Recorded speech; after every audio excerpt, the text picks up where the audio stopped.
Lluvias de bendiciones. Estamos llenos de lluvias de bendiciones. Este día tan precioso, hermoso y bello. Agosto 3 de 2026, lunes de la 18ª semana del tiempo ordinario. Ven, Espíritu Bello, poderoso, hermoso, porque verdaderamente me lleva a la verdad. Porque solo puedo trabajar en lo bello si verdaderamente yo estoy guiado por medio del Espíritu Santo. Porque claramente el Espíritu Santo me guía a la verdad. Y lo que me lleva a obrar la verdad siempre me lleva a lo bello. De tal manera que no me dejo llevar por el capitalismo. Porque ahora mismo vemos que las personas muchas veces no se llevan de ejecutar, de obrar, de vivir en hacer el bien, en hacer la cosa bien, sino simplemente que se venda. Si se vende, está bien, pero no le ponen la belleza. Ven, Espíritu Santo, para buscar la belleza, para buscar la verdad, para vivir para ti, Jesús. Que así sea. Dios nos bendice por medio de Jeremías, capítulo 28, del 1 al 17. El quinto mes del cuarto año del reinado de Sedecías. Hananías, hijo de Azur, y el profeta Gabaón, le dijo a Jeremías en el templo, en presencia de los sacerdotes y de todo el pueblo: esto dice el Señor de los ejércitos, el Dios de Israel: voy a romper el yugo del rey de Babilonia. Dentro de 2 años haré que se vuelvan todos los objetos del templo del Señor, que el rey Nabucodonosor tomó de este lugar y se llevó a Babilonia.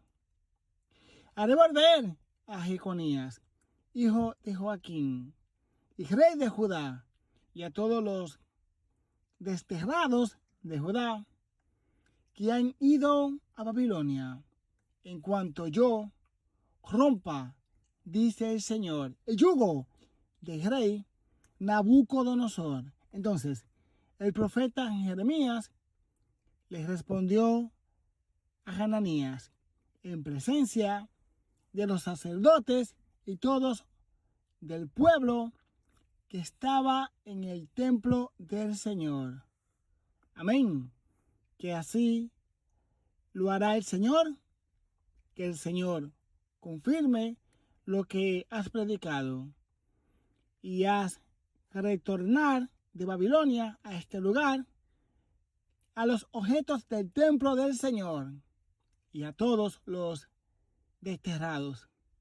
Pero pon atención a lo que voy a decir delante de todo el pueblo, antes de mí y antes de ti.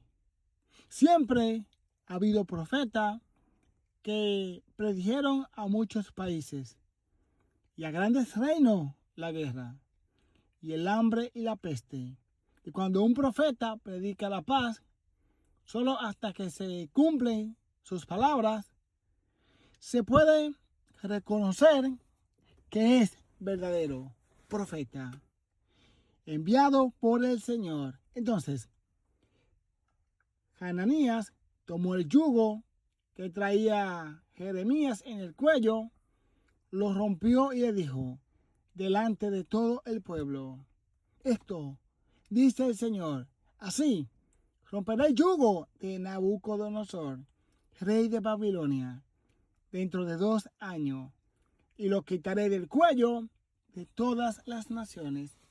Jeremías se alejó de allí, pero un tiempo después de que Hananías había roto el yugo del cuello del profeta Jeremías, el Señor le habló a este y le dijo: ve y dile a Hananías, esto dice el Señor, has roto un yugo de madera, pero yo lo sustituiré por uno de hierro, Porque esto dice el Señor de los ejércitos, el Dios de Israel, expuesto en el cuello de todas estas naciones un yugo de hierro para someterlas al servicio de Babilonia, al servicio de Nabucodonosor, rey de Babilonia, y hasta las bestias del campo lo servirán.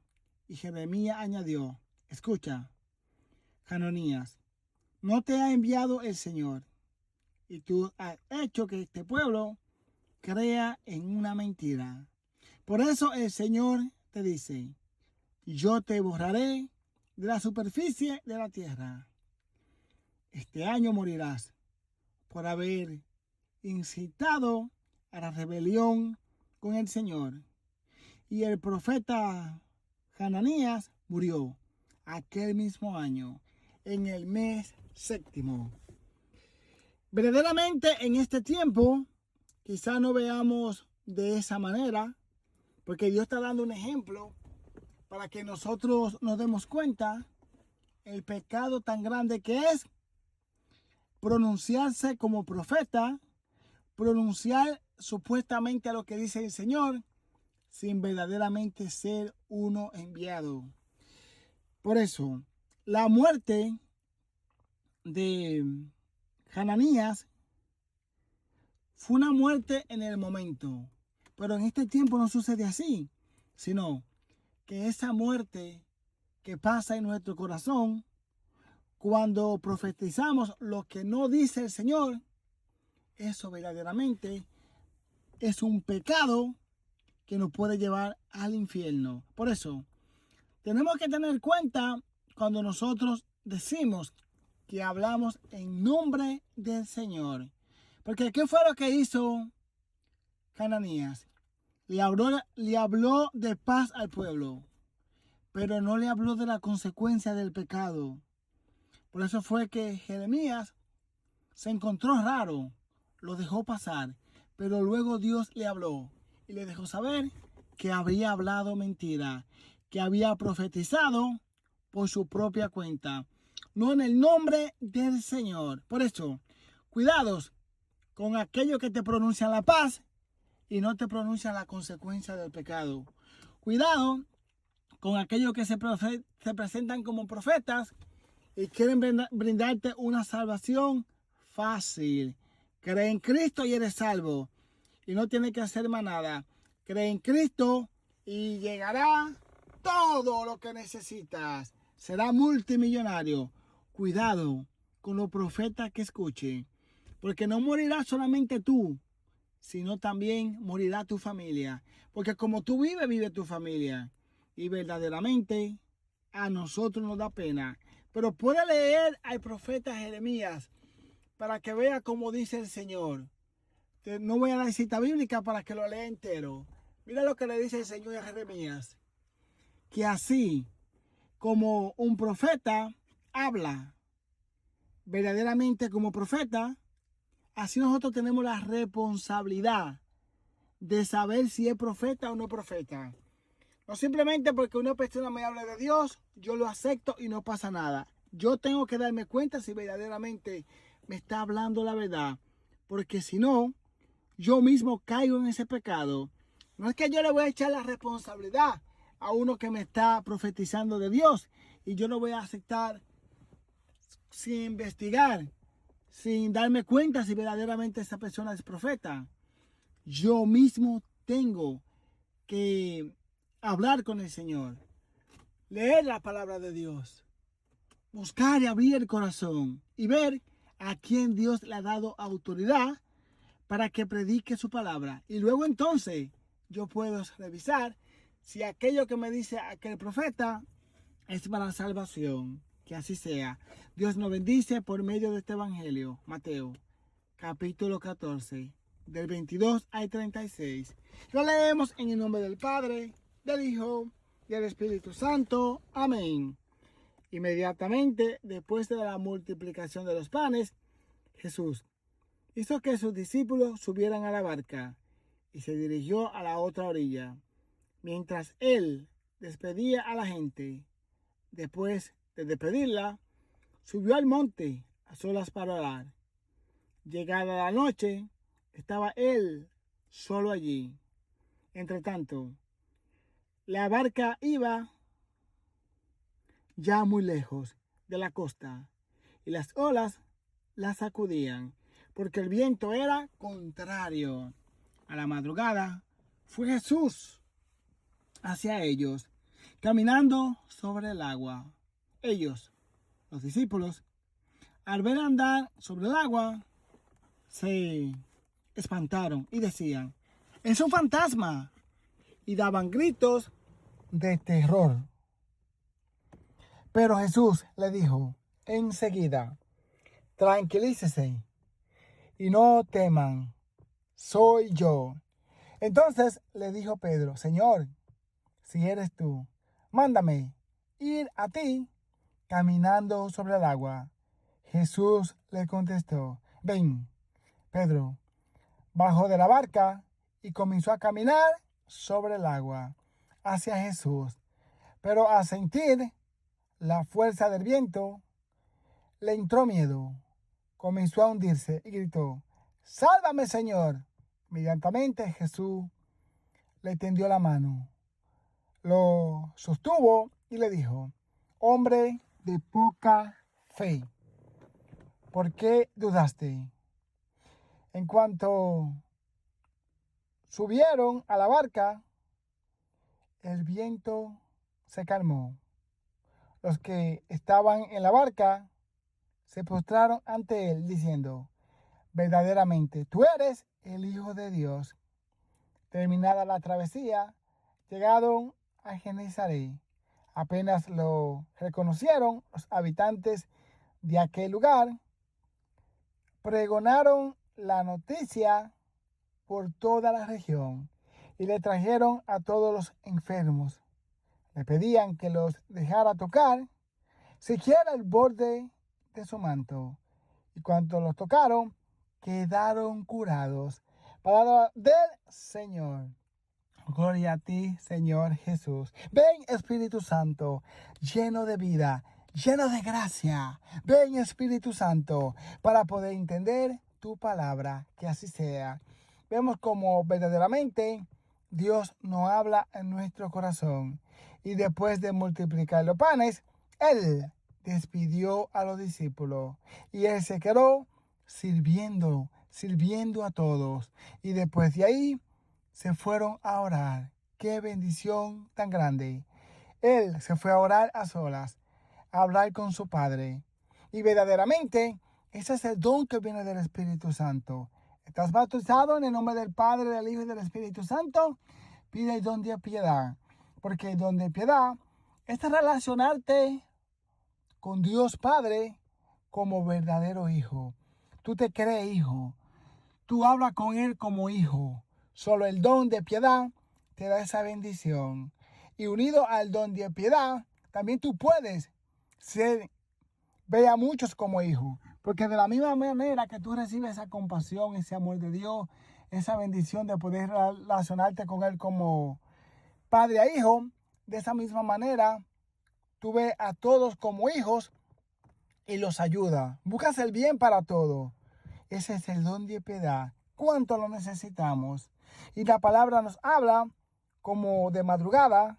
Ellos verdaderamente estaban pasando por dificultades muy difíciles. Vamos a decir, las dificultades que pasamos cada día.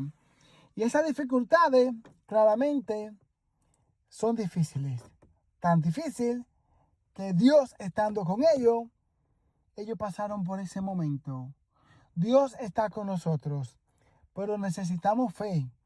Y la fe es más para allá, más y más para allá que la razón. Que significa que verdaderamente es un estado pleno. Es un estado cuando tengo fe que verdaderamente nada me mueve. Porque verdaderamente tengo fe. Quien tiene fe, nada lo acaba, nada lo destruye. Porque ha encontrado la plenitud. No se trata de entender con la razón, porque si entiendo algo con la razón, luego llega otra cosa que me puede poner en duda lo que está en mi razón. Entonces la fe es algo que verdaderamente se necesita, porque es claramente creer en Jesús, creer que Jesús verdaderamente me puede salvar la vida en todo lo que está pasando en mi vida. Yo creo, porque fe significa creer y estar totalmente convencido de aquel que yo tengo fe. Porque todas las religiones te piden fe, pero nosotros tenemos fe, ¿quién? En Jesús. Y la fe en Jesús me lleva a decir lo que dijo Pedro. Después que Jesús lo llama, ven conmigo, ven, camina en el agua. Después que está caminando y va caminando hacia Jesús, siente todo lo que está pasando, toda la fuerza del agua. ¿Y qué pasa? Se está hundiendo y grita y dice, sálvame, Señor. Eso es lo que nosotros decimos, sálvame, Señor, porque verdaderamente tenemos fe que Él lo puede hacer, que Él nos puede levantar. Y esa es la fe. Por muchas cosas, por medio de la razón, yo puedo entender la promesa de Dios. Pero que yo conozca y entienda la promesa de Dios no significa que tenga fe. Fe es el convencimiento total que me lleva a una plenitud en mi corazón, a estar totalmente satisfecho. Estoy lleno, estoy satisfecho con lo que me da Jesús. Creer en Jesús me llena, me deja satisfecho. Estoy totalmente convencido que Él es el único que me puede salvar. Esa es la fe. El convencimiento por encima de todo de que en Él estoy pleno. Y estoy pleno creyendo en Él. Ya luego creo en sus promesas. Que Dios nos levante y nos dé la gracia que necesitamos para levantarnos, diciéndole a Él, Señor, soy un hombre de poca fe. Dudo muchas veces. Dame la gracia de creer en ti, de estar totalmente convencido que tú me puedes salvar. ¡Sálvanos, Jesús! Lluvias de bendiciones.